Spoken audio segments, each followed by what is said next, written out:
Hello, my name is Ellen Gay Rich with Discipling Nations Africa, DNA, and our mission is to train and equip leaders just like you with kingdom principles and empower you to transform your nation, beginning with yourself. Today, our topic is structures and systems. Structures and systems.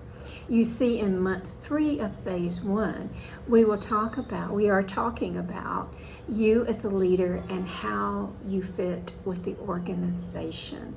And an organization must have structures and systems to function properly. So why does an organization need a structure, for example? Well, why does your body need bones? Bones in your body keep your body upright. Bones in your body allow you to speak, allow you to hear, allow you to move and function. If we did not have bones in our bodies, we would just be a blob on the floor and not able to go in any direction or do anything. So just like having an organization without structure, you might as well be as a blob on the floor. So what we want to talk about is the reason that we have structure and organization. And this comes directly from God. He is a God of order. And we see in the Bible, in Numbers chapter 1, the Israelites camp in the wilderness. And the first thing God said to Moses in Numbers is, take a census of all the 12 tribes of Israel. I want to know how many people are in each tribe. So Moses took the census and reported back to God. And in Numbers chapter 2, God says, okay, I have the numbers now, and this is how I want you to arrange the camp. Put the tabernacle in the center, put Moses here, Aaron here, and the Levites all around the tabernacle. And then God went on to show how he wanted the 12 tribes to be arranged around the tabernacle. So if you will look at this slide, it's a drawing that is representative of how the tribes were laid out. God had a specific way that he wanted the tribes to camp around the tabernacle. God even had a system of when they got ready to move, which tribe would go first. The tribe of Judah would go first. So God had a structure in place for the Israelites' camp. So you can see, looking at the slide, that the camp is laid out like a cross. And even that was speaking as a type and shadow of the Messiah to come. Wow. Now look at this slide. This is a proposed organizational chart for a church of 2,000 members. Now, when you get ready to arrange your organizational chart, you say, but I only have 5 or 25 people in my organization. Why should I draw a chart like that? And this is why, because as a leader, you are always looking to the future, and you should be the one that predicts what the future is going to be. You lay out your organizational chart where you want to be in 5 or 10 years.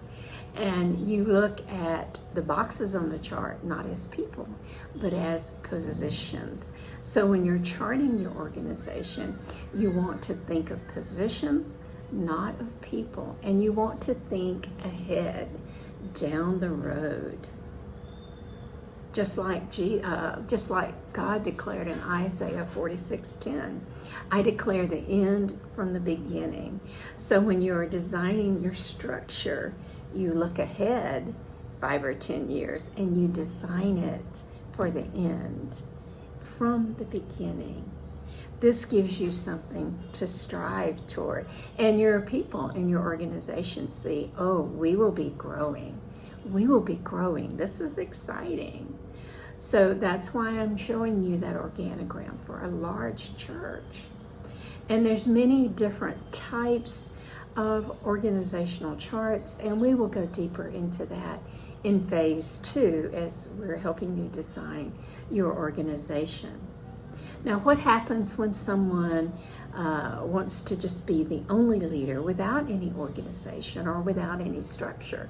This is what happens. Look at this chart. I call this the bad chart, the circle chart. Everything revolves around the leader of the organization or the pastor or the bishop of the church. Nobody can function without coming to the leader, getting answers, and going back. Coming to the leader, waiting for answers, and then going back. You can see that this type of organization is not a good structure. We're waiting on one person to make all the decisions, and it's not a good thing. This is what Moses was doing in Numbers. In Numbers 18, he was having all the people come to him. Look at this chart. This is how Moses was. Everyone was coming to him for decisions, and it was not working. And then Jethro came, Moses' father-in-law, and he observed Moses for a day. And then he told Moses, your system is not good. So let's talk about systems. What is a system? A system is just a management tool. It's just a management tool to bring people and parts of the organization together to function smoothly. Just like a car. A car has an engine, which has nuts and bolts and wires, but the engine is no good without systems. The engines have to have a fuel system, an electrical system, a computer system, a mechanical transmission system, in order for the engine to work properly. And if any one of these systems are out of order, then the car is not going to move well, right? So each system in an organization must function smoothly and be coordinated with every other system, just like a car. So let's go back to the wilderness. We see that Moses was trying to be the leader and the manager, and we'll talk about leader and manager later on. He was trying to do everything, just like I was showing you in that chart. And then in Numbers 18, Jethro comes to visit, and he says, Moses, what you're doing is not right. He said, what you're doing is not right. You cannot keep doing it this way. Everything coming to you and you giving the answer. It's not working. Jethro said, you will wear yourself out and the people too. So this is what Jethro suggested in Numbers 18.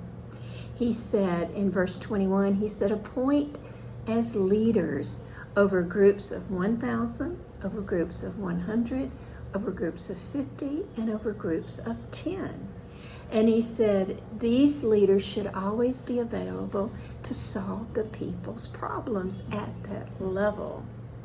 And then they just bring you the major cases. And Jethro said, let those leaders that you've appointed, let them decide the smaller matters with themselves. They will help you carry the load and make the task easier on you. Jethro is saying you need more leaders in your organization to take the pressure off of you. He said in verse 23, if you follow this advice and if God approves this system, you will be able to endure the pressure of the organization, and the people will go home in peace. And here's the key in verse 24. Moses listened to his father-in-law and listened to the advice of Jethro and followed his suggestions. It says, so that satisfied the people and took the pressure off of Moses. So you see, the systems in an organization are designed to take pressure off the leader and distribute it among the organization, among the other leaders in the organization. So what systems do we see in an organization? We see human resources, IT, information technology, financial department, purchasing, many different systems. I'm sure you can think of some right now. So when you're leading an organization, If you have structure but no systems, which is Moses had structure but he had no systems, the organization fails. And if you have systems but no structure, you have nowhere for anyone to go. So you're not able to be effective in your leadership. And we will go deeper into designing structures and systems in phase 2 of our training.